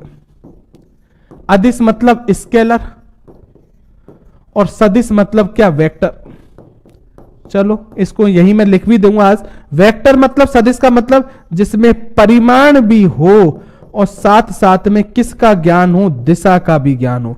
और जिसमें केवल परिमाण हो, वो राशि कैसी होती है? तो आप बोलोगे वो अदिश होती है। मतलब परिमाण का मतलब संख्यात्मक मान, 5, 10, 15, तो अदिश। और परिमाण के साथ अगर दिशा का भी ज्ञान हो जाए तो समझ लेना राशि कैसी होगी? सदिश। पहले भी बता चुका हूं तो बार बार नहीं बोलूंगा। दूरी अदिश राशि है, तो कहने का मतलब दूरी में कभी भी दिशा का ज्ञान नहीं होता। कोई आपको दूरी बता रहा है तो वहां आपको दिशा का ज्ञान नहीं होगा। ठीक है, अगली बात सुनो, यह हुई दूरी। एक और सुनो, इसी से मिलता एक बात आती है, एक होती है दूरी दोस्तों, और एक क्या होता है तो मैं आपको क्लियर कर दूं, एक होता है विस्थापन। बहुत इंपॉर्टेंट है दोस्तों एग्जाम के लिए। फिर मैं बोल रहा हूं, ये छोटी छोटी चीजें हैं जो आपको एग्जाम में गलती कराती हैं। पुराना पेपर उठा के देखो, समझ में आ जाएगी, क्योंकि यही पता नहीं होती इसलिए आप गलती करते हो। डिस्प्लेसमेंट, विस्थापन। ठीक है दोस्तों, क्या होता है विस्थापन? विस्थापन के बारे में सुन लो। विस्थापन है कि प्रारंभिक व अंतिम बिंदुओं के बीच की दूरी को विस्थापन कहते हैं। मैंने क्या बोला कि प्रारंभिक व अंतिम बिंदुओं के बीच की दूरी को विस्थापन कहते हैं। इसका मतलब क्या समझे? इसका मतलब यह समझे, तुमको यह मतलब नहीं है तुम किधर किधर से चक्कर लगा के गए, मैं ऐसे जा रहा हूं, ऐसे ऐसे ऐसे इस तरीके से। ठीक है, आपसे पूछे विस्थापन क्या है तो विस्थापन ये है, ये प्रारंभिक बिंदु है, ये अंतिम बिंदु है, इनके बीच की न्यूनतम दूरी, ये न्यूनतम दूरी है सीधी, इसको विस्थापन बोलेंगे। ऐसे नहीं कि सर आप इधर गए और आपसे पूछे दूरी क्या है, तो दूरी में तो आप इन किधर होके भी जा रहे हो, सब काउंट होके ये पूरी दूरी होगी आपकी। क्लियर? मैं फिर परिभाषा लिखता हूं एक बार और फिर समझने की कोशिश करना। मैं पूछूंगा भी आपसे कुछ बात, मेरी बात को सुनो। क्या बोला मैंने? विस्थापन कि प्रारंभिक जिंदगी में कभी दिक्कत नहीं होगी अगर बहुत अच्छी तरह इस चीजों को सुन लिए तो आपको। आप कई बार साइंस के स्टूडेंट से भी पूछोगे ना, वो भी इन बातों को घुमा देता है। मैंने कहा कि प्रारंभिक व अंतिम बिंदुओं के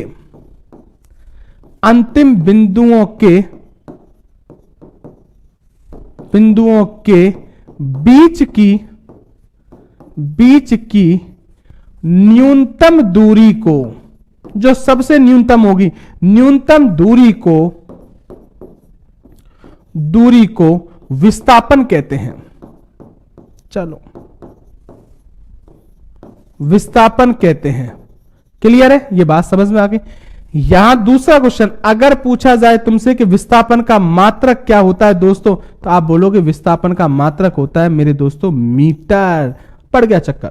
इसका मतलब दो राशियों के मात्रक समान होंगे, दूरी और विस्थापन। दूरी का भी मात्रक विस्थापन मीटर होता है और विस्थापन का। एक क्वेश्चन सुन लो अब की बार रेलवे के अंदर यह ध्यान रखना, अब नई चीजें पूछना चालू करेगा। अब की बार रेलवे के अंदर एक ऐसा क्वेश्चन आएगा, तुमसे पूछेगा इनमें से कौन सी दो राशियां जिनके मात्रक समान होते हैं, तो आप बोलोगे दूरी और विस्थापन ऑप्शन मिल जाए। और कोई राशियां हैं? और भी हैं, मैं आपको बताऊंगा। कार्य, ऊर्जा भी है। जहां जहां आते जाएंगे अपने आप पता चल जाएंगे। तो ये बात याद रख लेना कि दूरी और विस्थापन दो राशियां भी ऐसी हैं, इन दोनों के ही मात्रक क्या होते हैं? समान होते हैं। क्लियर? क्वेश्चंस बनाना सीखो, ऐसे मत करो। मजा तब है जब उत्तर पता हो, उत्तर से आपको क्वेश्चंस बनाना आने लग जाए तो समझ लेना हमारी पढ़ाई अच्छी है। और या जब तक तुम क्वेश्चंस पढ़ के रट रहे हो तब तक पार नहीं पड़ेगी। अगर पूछे राशि कौन सी है, ठीक है, तब बोलोगे विस्थापन एक सदिश राशि है। अरे कैसी है? सदिश। अब इंपॉर्टेंट आ गया, दूरी अदिश थी, विस्थापन सदिश है। आपको कैसे पता चले दोनों? अब देखो सुनो, मैं पहले भी कह रहा हूं मात्रक वो चीज होती है जिससे तुम ये बता पाते हो क्या माप रहे हो। मैंने पहले भी कहा था, मैंने 5 लिखा, तुमको पता चला क्या है ये? आप कहोगे पता नहीं, है तो संख्या है 5। मैंने इसके आगे एम्पियर लगा दिया, तुमने कहा ये धारा है सर। मात्रक ने बता दिया आपको। मैंने इसके आगे जूल लगा दिया, तुमने कह दिया सर ये तो कार्य है क्योंकि जूल लग रहा है। मगर मैंने अगर इसके इस 5 के आगे मीटर लगाया अभी, तो आपको यह पता है कि मीटर तो सर दो राशियों के मात्रक है, दूरी की और विस्थापन। तुम कहोगे कि सर ये कैसे पता चलेगा कि दूरी विस्थापन है? तो सुन लो, अगर मैं तुमसे कहता हूं कोई व्यक्ति 5 मीटर जाता है तो कहोगे तुम ये दूरी है सर। ये क्या है? दूरी।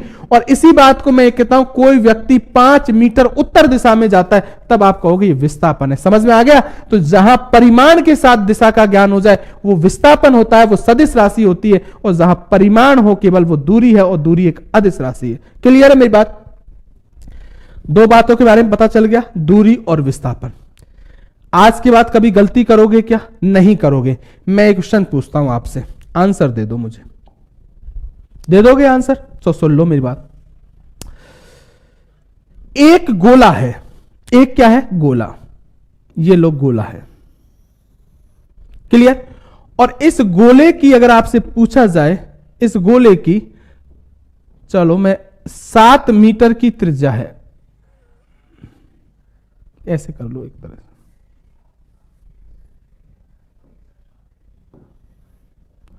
ये 7 मीटर की त्रिज्या है। क्लियर? और कोई व्यक्ति इस गोले पर 2.5 चक्कर लगाता है। कितने चक्कर लगाता है? 2.5। 2.5 चक्कर लगाता है।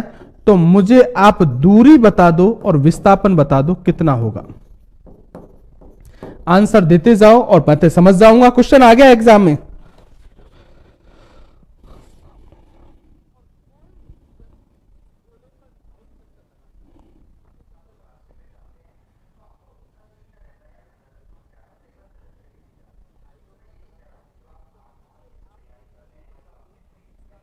गणेश मीना नया अपने आप पढ़ा दूंगा, अभी नया आप ये मत बताओ कि ये नया कैसे, इनको छोड़ दूं कि दूरी का मात्रक मीटर होता है, पढ़ाना जरूरी है ना।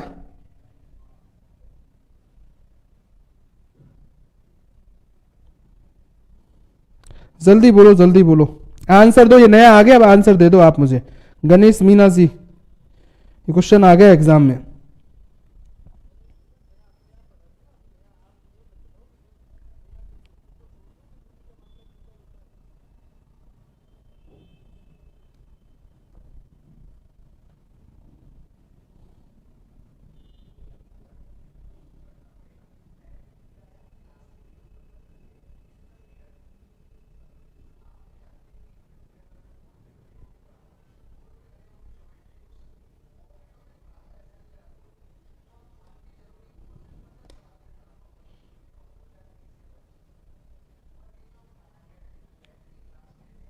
विनोद कुमार बीएल,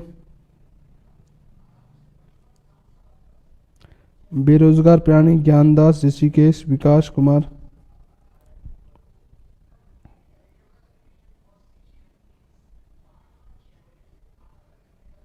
मैं वो गणेश का ही आंसर देख रहा था, अभी तो गणेश तो आया ही नहीं, वो नया पढ़ाओ, वो नया, वो उसी का देख रहा था, वो क्या नया बोल रहा है।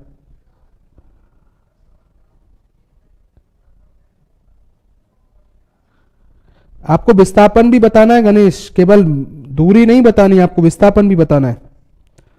दूरी और विस्थापन मुझे दोनों बताओ। देखो एक बात समझ लो, एक बात पूछने के कई तरीके हो सकते हैं एग्जाम में, चीजें जितनी हैं उतनी पता चलेंगी, ऐसा नहीं है जहां जरूरत पड़ेगी मैं अपने आप बताता जाऊंगा। आप क्या करते हो, आप दिमाग में उन क्वेश्चंस को अभी लेके बैठे हो जो तुम्हारे एग्जाम में आए, उनको भूल जाओ पहले के पेपर को। ऐसे करोगे ना तो हमेशा गलती कर पाओगे। तुम ये देखा करो कि पहले के पेपर में क्या चीजें आई थी और उससे संबंधित क्या चीजें बन सकती हैं एग्जाम में। अभी आप पेपर पढ़ना नहीं सीखे हो दोस्तों, अभी तुम क्या देखे हो क्वेश्चन में, कोई यार ये कहां से आ गया कैसे, ऐसे मत देखो, चीजें वहीं से आती है, तुमको पता ही नहीं था ये कर, मुझसे पूछा जाए। ये देखो अगर आपसे पूछा जाए दूरी और विस्थापन क्या होगा, ढाई चक्कर लगाया, ये एक चक्कर लग गया, एक तरह से समझ लो, ये दूसरा चक्कर लग गया और ये ढाई चक्कर लग गया, यहां जाके ढाई चक्कर कंप्लीट हो जाएगा। अगर ढाई चक्कर लगेगा तो दूरी कितनी होगी, दूरी निकालने का तरीका है, अगर गोले का पूरा चक्कर लगाओगे तो दूरी का परिधि के बराबर होगी किसके, 2πr होती है। ठीक है, 2 इंटू पाई मतलब 22 बटे क्या हो जाएगा 7, इंटू आर कितना दे रखा है 7। क्लियर, एक से एक कैंसिल हुआ और 22 दूना क्या हो गया 44। अब आपको पता है एक चक्कर लगाने में दूरी कितनी तय की 44, आपको पता है ढाई, तो आपको पता होगा 44 का ढाई अगर मैं बात करूं कितना हो जाएगा, तो आप बोलोगे 110। अब सुनो विस्थापन, विस्थापन क्या हुआ, ये पहला चक्कर लग गया, ये दूसरा चक्कर लग गया और ये 2.5 चक्कर यहां जाके कंप्लीट हुआ। अब कितने चक्कर लगाए कोई नहीं बताएगा। विस्थापन का मतलब, विस्थापन का मतलब होता है कि ये आपका कौन सा बिंदु है, प्रारंभिक बिंदु, और ये अंतिम बिंदु है, इनके बीच की न्यूनतम दूरी कौन सी होगी, ये है न्यूनतम दूरी, इसको विस्थापन कहते हैं। तो बताओ कितनी है, ये 7 मीटर है और ये भी कितनी 7 मीटर है, दोनों को मिलाकर कितने मीटर होगी, व्यास बन गया, तो आप बोलोगे 14 मीटर। समझ लो, बहुत क्वेश्चन है एग्जाम में गलत कराने के उसके पास। ठीक है, उसने कहा, मैं बताता हूं और तरीके आपको, उसने कहा दोस्तों कि एक व्यक्ति, ये कोई वर्ग है, वर्ग बना दो है ना पूरा, चलो इसकी 10 मीटर की भुजाई, ये 10 मीटर की भुजाई, ये 10 मीटर की भुजाई, ये 10 मीटर। उसने कहा एक व्यक्ति इस पर चक्कर लगाते हुए, ये इस तरीके से पहला चक्कर हो गया और ये दूसरा चक्कर लगा के यहां कंप्लीट हो गया। देखो एक बात सुनो, यहां से चक्कर लगाना चालू किया, ये पूरा चक्कर लगा के और ये यहां पे आके रुक गया, ये देख लो इस जगह पर। मुझे बताओ दूरी कितनी होगी और विस्थापन कितना होगा। ठीक है, शॉर्ट में मैं ही बता रहा हूं आपको, सुन लो मेरी बात। दूरी कितनी होगी तो आप बोलोगे सर ये पहला चक्कर यहां कंप्लीट हो गया, ये दूसरा चक्कर यहां कंप्लीट हो रहा है, तो देखो 10 20 30 40, ठीक है 50 और 60 सब काउंट हो जाओगे, दूरी तो कितनी होगी 60। क्लियर, अब मेरी बात सुनो, विस्थापन, अब विस्थापन का मतलब क्या होगा, इसका विस्थापन, तो ये इसका विस्थापन होगा जो इसका कर्ण होगा। प्रारंभिक और अंतिम बिंदु की कितने चक्कर लगा रहा है कोई मतलब नहीं, प्रारंभिक और अंतिम बिंदुओं के बीच की दूरी। तो आप क्या करोगे, कर्ण स्क्वायर बराबर कर्ण निकालोगे बराबर लंब स्क्वायर प्लस आधा स्क्वायर, उससे निकाल के करोगे, अपने आप पता चल जाएगा आपको। विस्थापन, रवि कुमार मीना ने लिखा है, विस्थापन की बात कर रहा हूं, विस्थापन क्या होगा, तो इस बात को समझो 10√2 होगा, होगा कि नहीं होगा, बिल्कुल होगा। तो मैं यही कह रहा हूं, कई तरह के क्वेश्चन है, ऐसा क्वेश्चन कभी कभी बन जाता है, अगर ये कोई गोला है, ठीक है, और ये व्यक्ति यहां से चलना चालू किया और दोबारा इसी जगह पर आ गया, बताओ विस्थापन क्या हो गया, तो आप बोलोगे विस्थापन 0 हो गया, क्योंकि यही प्रारंभिक बिंदु है, यही अंतिम बिंदु है। इसका मतलब आप एक बात क्लियर रूप से समझ गए कि विस्थापन है ना, ये क्या विस्थापन, ये धनात्मक भी हो सकता है, बिल्कुल हो सकता है।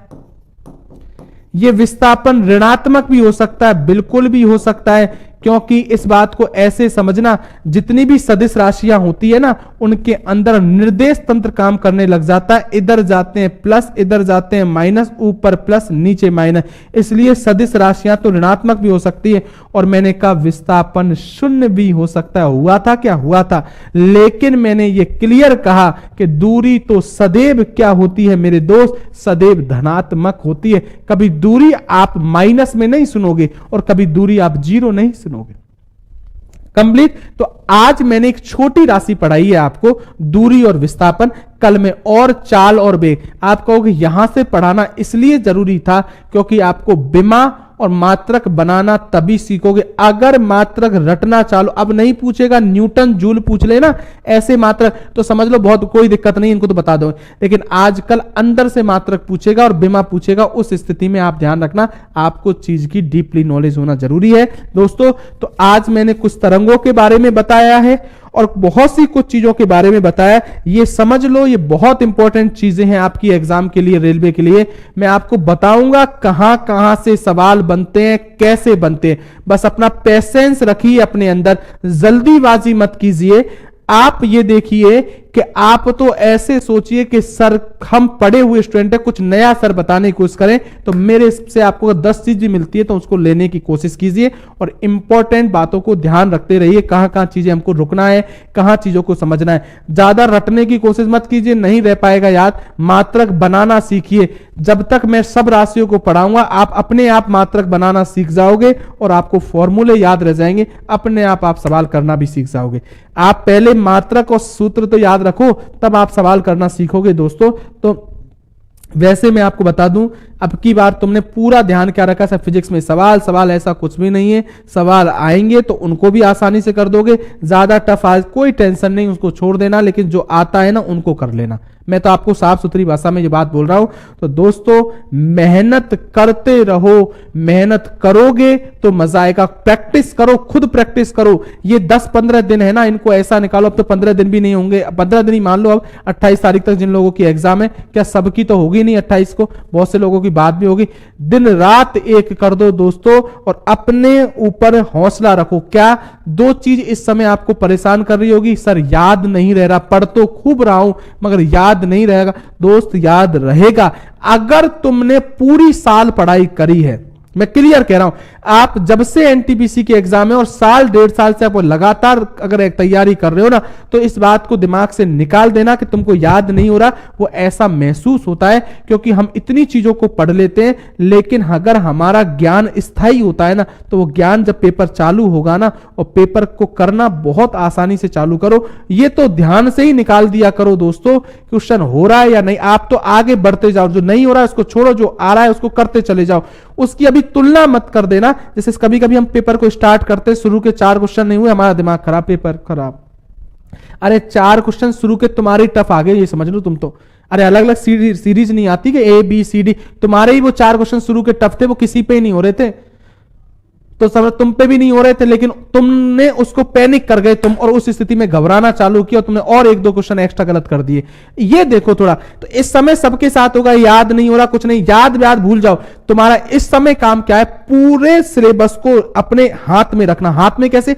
आप पूरे को एक बार सरसरी निगाह से देखते चलो, उसको जितना हो सके रिवाइज करो, चीजों को पढ़ना चालू करो, कहीं कहीं से जो भी चीज आपको मिल रही है इकट्ठी, उनको इकट्ठा करके एक साथ याद करो। अब तो पढ़ो, इसको निगाह से देखो, सरसरी निगाह से। अब हो गया जो याद करने का मैटर, तब हो गया। अब चीजों को एक बार देखते चलो, देखते चलो। मैं फिर बोल रहा हूं, अपने आप एग्जाम में दिमाग काम करने लगेगा अगर आपने पूरी साल बशर्ते मेहनत की है। और अब तुमने महीने 2 महीने में ही सब चीजें एक साथ इकट्ठी कर ली और सबको एक साथ पढ़ लिया, तो आप होच पोच होना चालू हो जाता है बहुत बार। तो मैं फिर बोल रहा हूं, दिमाग शांत रखो, अच्छा खाओ, खाना बहुत जरूरी है, अच्छी नींद लो, जो भी 6-7, कोई दिक्कत नहीं है, 6 की जगह 7 घंटे सो लो, 7 की जगह 8 सो लो, मगर 8 के बाद पूरे 24 घंटे के बचे हुए समय है ना, उनमें से 2-3 घंटों को छोड़ के आप पूरा यूज कर सकते हो अगर चाहो तो। मेहनत करने वालों के लिए बहाने नहीं ढूंढते, वो अपनी पूरी नींद लो, अच्छा भोजन करो और आराम से पढ़ो। थोड़ा कम करो, ये ध्यान रखो। पढ़ाई करने के लिए अपने शरीर का खुद को पहचानो। जिस दिन खुद को पहचान गए ना तुम, मैं समझ लो सिलेक्शन हो गया। हर आदमी अपने साथ खुद को पहचानो। किसी व्यक्ति को ज्यादा खाने के बाद पढ़ाई अच्छी होती है तो आप पढ़ो। मैं आपको एक्चुअल में बताता हूं। देखो, आज मैं आपको थोड़ा सा, संडे भी है, एक बात बताता हूं क्या होता है दोस्तों। पहले तो मैं इसको सेव कर दूं वरना दिक्कत नहीं हो जाए। मैं बात को सुनो, फिर एक बार मेरी बात को सुनना, बहुत इंपॉर्टेंट बात है, आप मेरी बात को सुनना।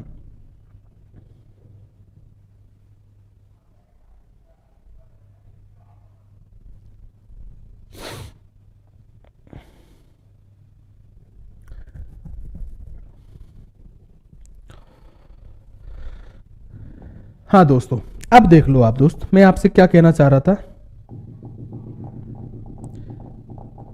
एक बात हमेशा जीवन में, एक बात हमेशा बैठाना मेरी दोस्तों। बात क्या हुआ? हाँ देखो, एक बात हमेशा जीवन में मेरी, एक बात विश्वास रखना, जीवन हमेशा अपने हिसाब से होना चाहिए। ये लाइफ है ना, ये अपने हिसाब से जीनी चाहिए। और आपको मैं फिर बोल रहा हूं, जिस दिन अपने बारे में पता चल गया ना, आप समझ लो, आप उस जिस दिन अपने आप को पहचान गए, आपके अंदर, मैं हमेशा कहता हूं, सब व्यक्ति, कोई भी इंसान हो संसार में, किसी व्यक्ति को भगवान ने बनाया है ना, उन सबके अंदर भगवान ने कोई ना कोई क्वालिटी दी है, सबको शक्ति दी है। बस क्या होता है, वो व्यक्ति जो पहचान जाता है ना अपने आप को, उसका काम बन जाता है। जैसे आपको ज्ञान सब देंगे, आप उनमें से अच्छी बातों को निकालो, मगर क्या उनके हिसाब से चलोगे जैसे वो चल रहे थे? नहीं दोस्तों, हमको हमारा जीवन हमारे हिसाब से जीना है और वो हमारे हिसाब। मुझे रात में पढ़ाई नहीं होती तो मत पढ़ो, मुझे मॉर्निंग में 3 बजे अच्छी पढ़ाई होती है तो 3 बजे उठ के पढ़ो, आप 4 बजे उठ के पढ़ो। और कोई कह रहा है सर वो तो रात में पढ़ता है, उसको, अगर तुम्हारा रात में दिमाग नहीं लगता है मत पढ़ो, ठीक है। आप पहचानो। मैंने अभी भोजन की बात कर रहा था, बात को सुनना, काम की बात। भोजन के बारे में कहें कि मैं ये कहूं कि मुझे मेरी बारे में बात करता हूं तो मैं मेरे बारे में सोचूं कि ज्यादा खाने से नींद आती है, बिल्कुल सही आती है। अगर मुझे ज्यादा पढ़ना है तो मैं थोड़ा सा कम, 1 रोटी रोजाना खाता हूं, उससे कम खाऊं। अब मेरी बात सुनो, मेरे साथ एक स्टूडेंट था, अगर मुझसे पूछा जाए, और ये बहुत पुरानी बात है, जब मैं बीएससी कर रहा था तब मेरे साथ एक स्टूडेंट था, तो जब एग्जाम का टाइम आता था, मेरी बात को सुनना, वो स्टूडेंट क्लास का टॉपर भी था, आप समझ लो, बीएससी में उसकी 90% थी। कितनी? 90। और लड़का भी कितने था, तो अगर मुझसे पूछा जाए, इतना सा लड़का था, हाइट कम थी उसकी और बिल्कुल पतला लड़का था, बिल्कुल पतला। उस लड़के की खासियत समझो आप, सुनो मेरी बात, हर किसी का अपना अपना तरीका होता है। तो जब एग्जाम होती थी ना, तो हम अगर 3 या 4 रोटी खा रहे हैं, तो वैसे ही एग्जाम में, एक जिस एग्जाम चल रही है उसकी बात करो, एग्जाम चलते समय हमारी भूख है ना, ज्यादातर लोगों की ऐसी होती है, 1 रोटी पे पहुंच जाती है। तो हमारी तो वैसे ही नहीं होती थी, वो पेपर पढ़ाई करना ऐसा दिमाग में रहता था। एक बार क्या हुआ कि जब मैं जहां पढ़ता था, मैं जहां से बीएससी कर रहा था वो भी कर रहा था, एक ही कॉलेज पे थे, तो हम क्या, उसी टाइम जो 1 महीने का टाइम बचता था, तो उस 1 महीने में हम भोजन को, मैं होटल पे खाना खाने जाता था और वहीं लगा लिया था, तो वहीं खाने जाता था आराम से, कोई दिक्कत नहीं। वो लड़का भी वो खाना आता था कभी कभी वहां। तो एक दिन क्या हुआ कि हम खाना लगवा तो लेते थे, ये हकीकत बात है, मैं आपको बता रहा हूं, लेकिन हम बहुत, अगर मुझसे पूछा जाए ना, हम 1 रोटी कभी खा ली, कभी 2 खा ली, दिमाग में वो पेपर ही घूमते रहते थे और वो करते रहते थे। और वो लड़का क्या करता था, एक दिन वो मेरा खाने का टाइम हुआ, वो उसी टाइम वो आ गया। तो जो होटल वाले के खाना खाते थे ना, वो थोड़ा हमारा जानकार भी था, तो वो बता रहा था, तो वो लड़का ऐसा था दोस्तों, वो 18 या 20 रोटियां खा जाता था। यह हकीकत बात है, 18 या 20 मायने रखती। और ऐसा नहीं कोई पतली पतली खूब मोटी मोटी रोटी थी, उसको भूख लगती थी। तो मैं उससे ऐसे पहली बात मैं यही पूछा, तेरी रोटी जाती कहां है, तू पहले से ही इतना सा है। दूसरी बात ये सुन लो, मैंने कहा यार अब तो एग्जाम भी है, कि एग्जाम के टाइम तो वैसे भी दिमाग काम नहीं कर रहा है, क्योंकि भाई मेरा तो दिमाग ही रोटी खा के काम करता है। अगर मैं रोटी भूखा हूं ना पेट से, तो मेरा तो दिमाग ही काम नहीं करता, इसलिए मैं तो फुल खाता हूं। तो ये देख लो, कहने का मतलब, और क्लास का टॉपर था दोस्तों, ठीक है। अगर मुझसे पूछा जाए तो ये स्थिति है दोस्तों, ये तो पढ़ाई है कौन किस तरीके से करता है। और टॉपर ही नहीं है, आज वो साइंटिस्ट भी है दोस्तों, ये भी मैं बता दूं आपको, बहुत अच्छी जगह जॉब पे लगा हुआ है। तो ये कहने की बात अगर मैं आपको बताऊं, ये मैं बताऊं, जीवन है, अपना जीवन अपने हिसाब से सोचो कि कौन कैसे, कौन किस तरह, मुझे क्या पढ़ना है, मेरी क्या कमियां हैं, क्या चीजें। आपको अपनी कमियां पता होती है, कब उठना है, कब पढ़ना है, कब मेरा दिमाग काम कर रहा है, कब नहीं कर रहा है, उनको अपने आप सोचो। और कर रहा है उसको अपने हिसाब से यूज लो। और अगर अपनी कमियों को नेगलेक्ट करना चालू कर दिया ना, जिसने आपको पता चल गया कि मुझे 5 रोटी खाने के बाद नींद आती है, और दूसरे दिन फिर एक दिन सो गए, और दूसरे दिन भी 5 की जगह 6 खा के और फिर सोए, अब तुम महामूर्ख हो, ठीक है, क्योंकि तुमने तुम्हारी गलतियों से सीखा नहीं। और इसलिए मैं कहता हूं, सीखते रहिए, सीखते रहिए, सीखते रहिए। जिस दिन सीखना बंद कर दिया, उसी दिन आपका काम तमाम है दोस्तों। और नौकरी लगना बड़ी बात नहीं है, नौकरी आसानी से लगती है, लेकिन नौकरी का जो रास्ता है ना, वो अपने हिसाब से बनाना होता है तुमको।